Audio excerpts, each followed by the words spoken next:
함께 나눌 말씀은 잠언 10장 11절입니다.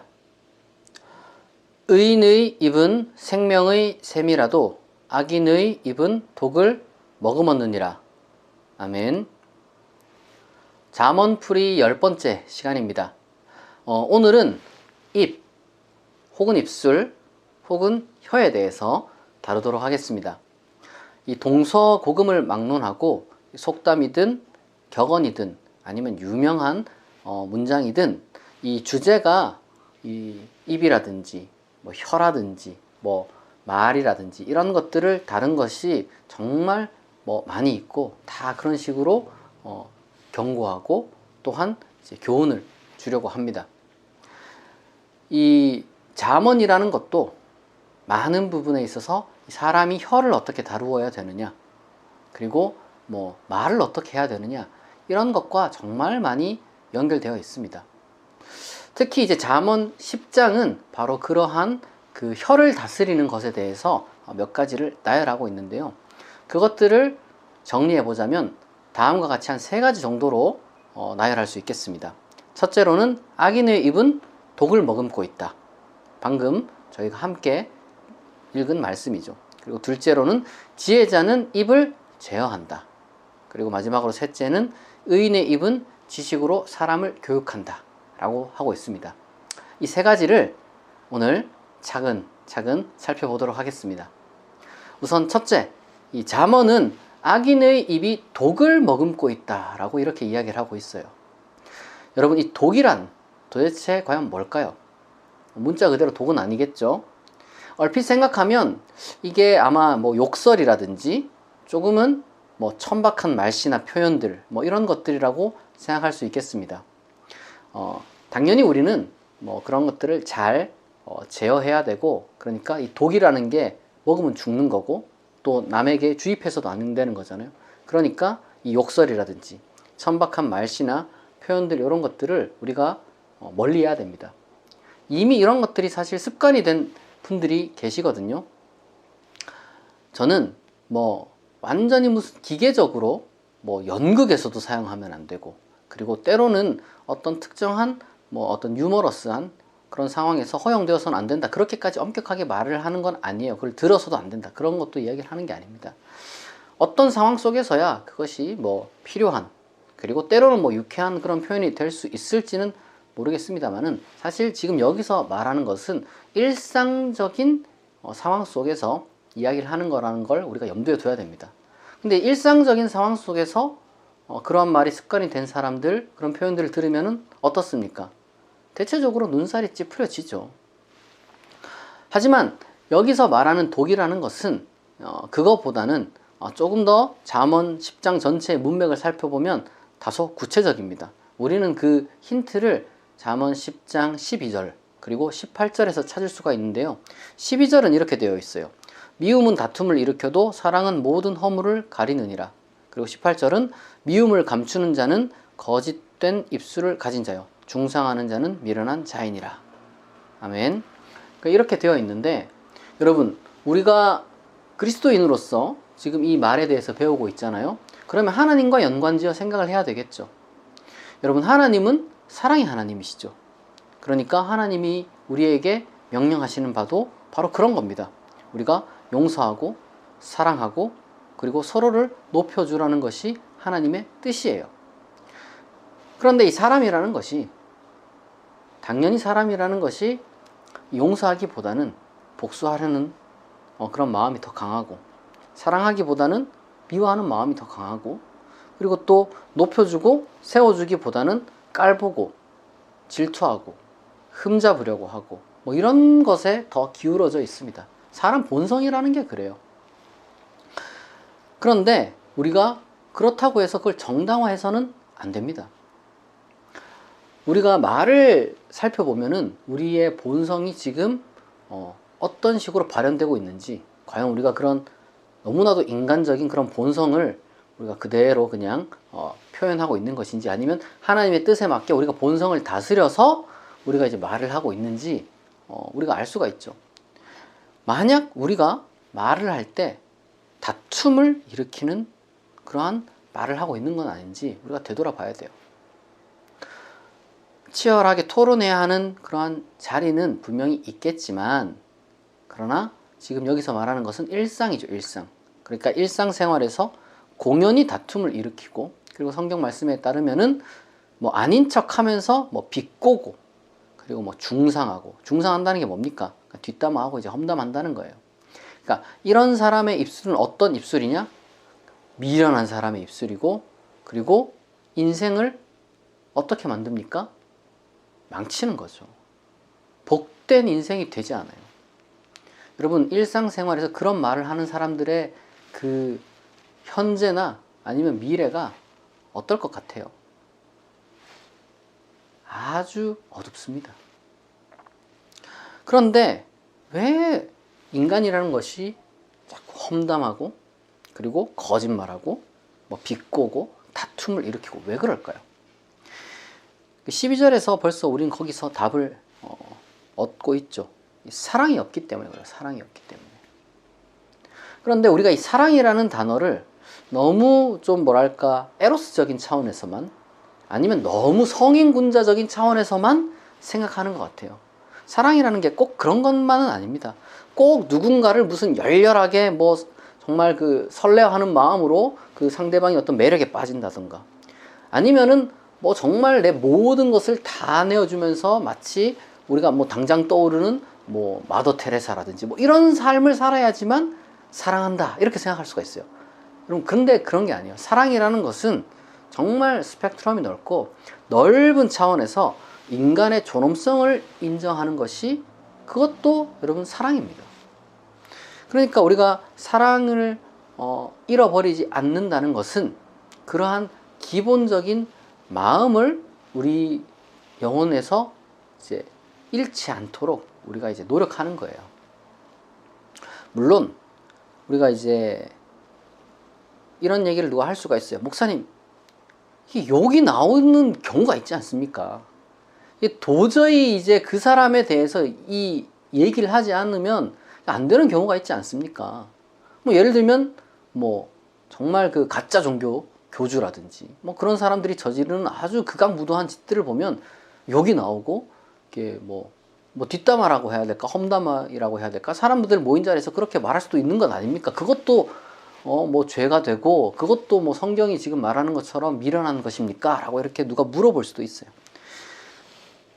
제가 반복해서 말씀드리는 건, 지금 이 얘기는 그러니까 일상적인 상황에서 우리가 말하는 것, 우리가 혀를 쓰는 것에 대해서 지금 이야기를 하고 있다는 걸 우리가 기억을 해야 돼요. 제가 방금도 예를 들었지만 최근 논란이 되고 있는 것이 바로 그 가짜 종교 교주들인데, 우리가 이제 그 사람들의 어떤 그 기사를 보든 뭐 다큐멘터리를 보든 뭐 이게 분노하고, 그리고 이제 그런 사람들의 어떤 그 말이나 행위나 뭐 이런 것들을 우리가 정말 화제로 올려가지고 의도적이든 비의도적이든 그 사람에 대해서 이야기를 합니다. 대체적으로 뭐 이게 뭐 본능적으로 이게 나오는 거죠. 다른 의미로. 그러나 여러분, 우리가 이제 그런 사람들을 우리가 이제 대상으로 삼아서 이야기를 할 때는, 여튼간에 참된 종교와 혹은 참된 종교 지도자가 뭐 어떤 것인지 찾아 나가는 그런 공적인 목적이 우리의 그 대화 속에 사실 녹아들어 있는 거죠. 선을 위한 방향을 논의하기 위해서 그러한 그 공적인 석상에 공개된 그런 사람들의 말이나 행동을 지적하는 것은 여러분 비판이에요. 비판. 개중에 물론 감정이 섞여가지고 뭐 욕이 들어가는 것도 뭐 가능합니다만은, 저는 그 우리가 올바른 비판과 험담을 구별하는 방법은 아까 이야기했던 것처럼 뭐 그런 어떤 그 말씨나 표현들 그 자체보다는 그 목적에 달려 있다라고 생각을 해요. 우리가 욕을 할 수도 있고, 그런 경우에는 뭐 좀 과격한 표현을 할 수도 있지만, 그것만으로 그치는 것은 사실 별로 유익은 없어요. 뭐 중요한 거는 우리가 일상생활 가운데서 뭐 그런 뭐 교주를 뭐 직접 만날 일은 많지는 않거든요. 대한민국 국민들 중에 많은 사람이 이제 그런 가짜 종교에 속아 넘어가서 피해자가 되긴 하지만, 그렇다고 해서 우리가 일상에서 그런 교주를 뭐 만나는 경우가 잘 없으니까, 우리는 우리의 혀를, 그리고 궁극적으로는 우리 혀를 움직이는 우리 마음을 사실 잘 다스려야 됩니다. 험담과 비판을 우리가 이제 구별을 하고 말투는 다듬어 나가야 된다가 핵심이라는 거죠. 그것이 우리 입에 독을 머금지 않는 길입니다. 그리고 둘째로 여러분, 입을 제어한다. 이렇게 지혜자는 입을 제어한다 그러죠. 그럼 그것도 하나님의 지혜예요. 우리가 뭐 누가 한 말인지 잘 모르지만 그 유명한 말 중에 웅변은 은이지만 침묵은 금이다. 이게 옛말이 있습니다. 근데 이게 누가 한 말인지 우리가 정확하게 알 수 없지만 이게 역사 속에서 인류가 살아가는 동안 정말 깨달은 지혜 중에 지혜인 거죠. 야고보서도 보면은 비슷하게 뭐라고 얘기하느냐, 이 혀라는 것이 마치 지옥불을 내뿜는 거랑 똑같다 이렇게 이야기를 해요. 잘못하면 그게 그냥 온몸을 불살라버리고 그 불이라는 것도 그냥 지옥불이다 이렇게. 잠언 10장 19절에 보면은 뭐라고 되어 있냐면 말이 많으면 허물을 면하기 어렵다 이렇게 되어 있고, 그리고 또 그래서 그 입술을 제어하는 자는 지혜롭다 이렇게 말을 하는 거죠. 이게 다 일맥상통하는 말들이겠죠. 사실 저는요, 말을 하고 글을 쓰는 사람으로서 그런 의미에서 다른 사람들보다 아마 이제 제가 허물이 100배는 더 많겠죠. 100배가 뭡니까? 제가 뭐 쓰는 글이 뭐 워낙 많다 보니, 하는 말도 워낙 많다 보니 정말 이제 허물이 많을 거예요. 하지만 뭐 그걸 각오하고 사는 게 저 같은 사람이 이제 겪어야 되는 어떤 그 책임감 같은 것이고, 그러한 뭐 특수한 직업이나 뭐 소명과는 무관하게 일상을 살아가는 모두가 다 말과 글에 여러분 신중해야 됩니다. 저만 그런 게 아니라 이제 저는 뭐 더 노력해야 되겠지만 그렇다고 해서 저 같은 사람만 말과 글에 신중해야 되느냐? 그게 아니라는 거예요. 일상에서 지금 이 잠언은 일상을 말하는 거예요. 일상을. 요즘은 게다가 이 인터넷이라는 것이 이미 우리 삶의 일부가 되었잖아요. 일부가 뭡니까? 우리 삶의 거의 절반 이상이 되었죠. 오프라인에서 보내는 시간보다 온라인에서 보내는 시간이 더 많아요. 말을 하거나 글을 쓸 때. 그러다 보니까 또 이제 공간이라는 것이 인터넷에서 완전히 뭐 그냥 자유롭잖아요. 그러니까 이게 뭐 모두가 글을 쓰고 모두가 말을 하는 시대입니다. 꼭 마이크가 있어야지, 꼭 펜이 있어야지만 말하고 글을 하는 시대가 아니라는 거죠. 그렇기 때문에 여러분, 한마디 그리고 한 문장에 신중해야 됩니다. 한마디 하기 전에 2번 생각하고, 여러분 한 줄 쓰기 전에 3번 읽어야 돼요. 그리고 내 머릿속으로 이미 나름대로 뭔가 나는 이제 옳다고 생각한다 라고 하는 그런 결정사항에도 4번은 숙고해야 되는 거예요. 그래도 실수하고 틀리는 게 사람입니다. 지나고 나면 아이고 이게 내가 왜 이런 말을 했을까, 내가 진짜 왜 그런 글을 썼을까, 이게 뭐랄까 후회 많이 하죠. 사람이라는 게 원래 그래요.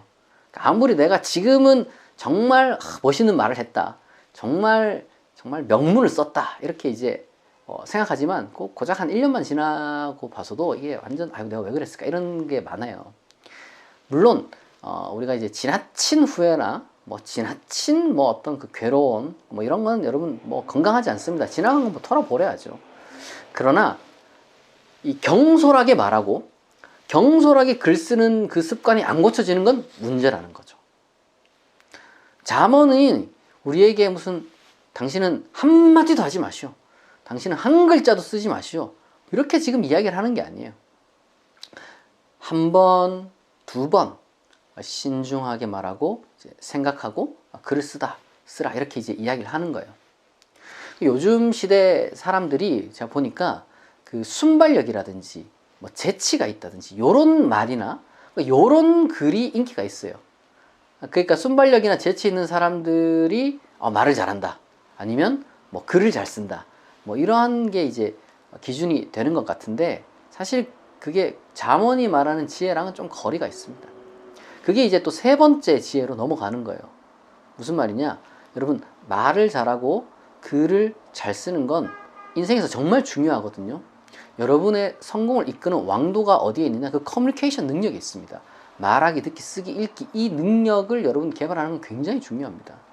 그런데 도대체 이 커뮤니케이션 능력, 특별히 이제 말을 잘하고 글을 잘 쓰는 그 근원이 어디에 있느냐? 잠언은 지식이라고 얘기해요. 지식.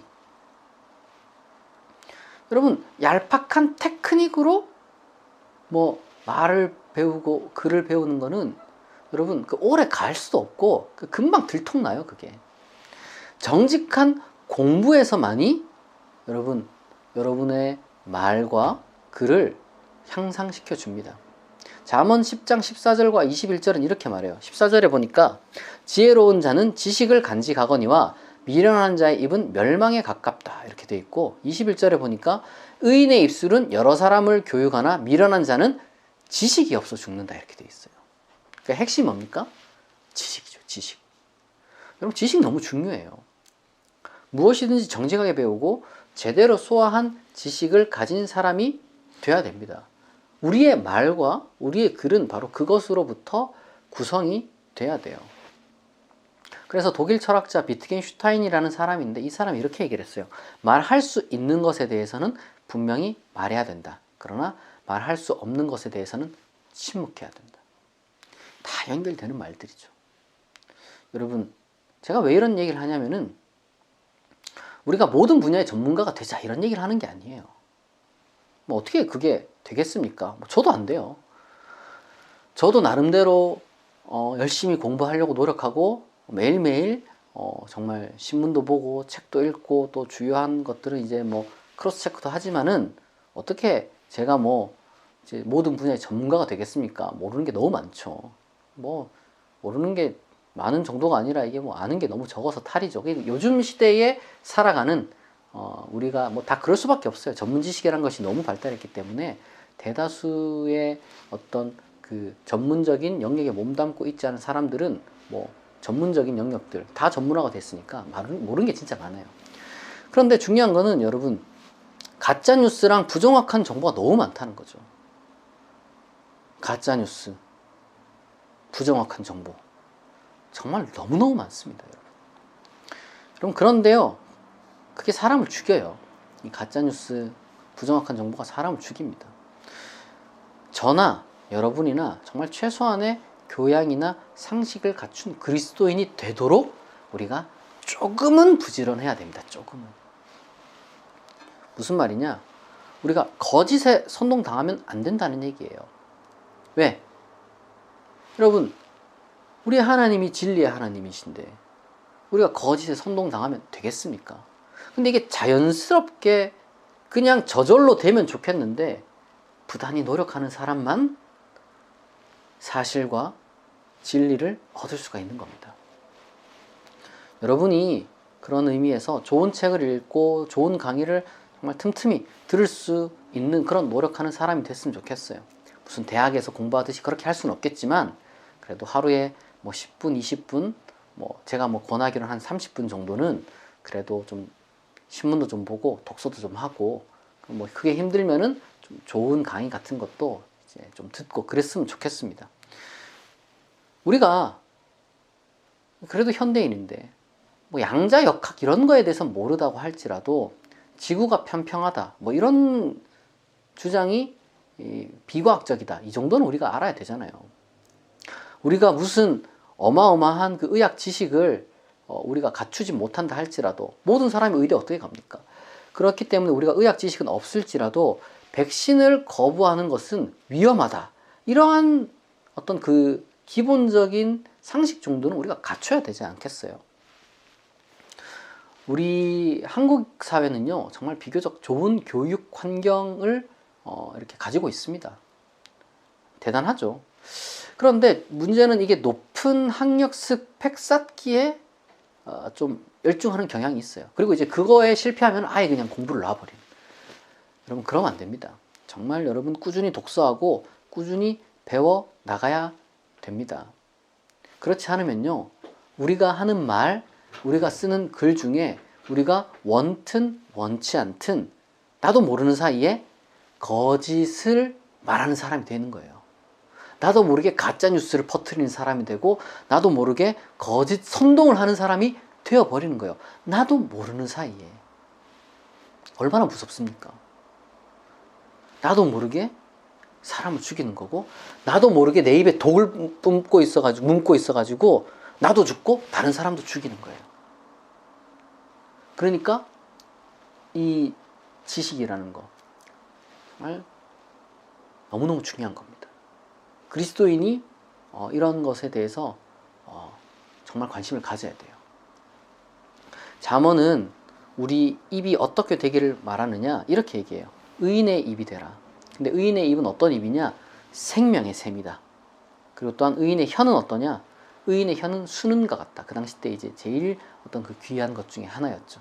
그러니까 너무너무 귀하고 너무너무 뭐랄까 정말 그 사람을 살리는 그러한 입이 되어야 된다. 그리스도인의 입은 사람을 살리는 입이 되어야 되고 정말 가치 있는 입이 되어야 된다. 이렇게 이야기를 하고 있습니다.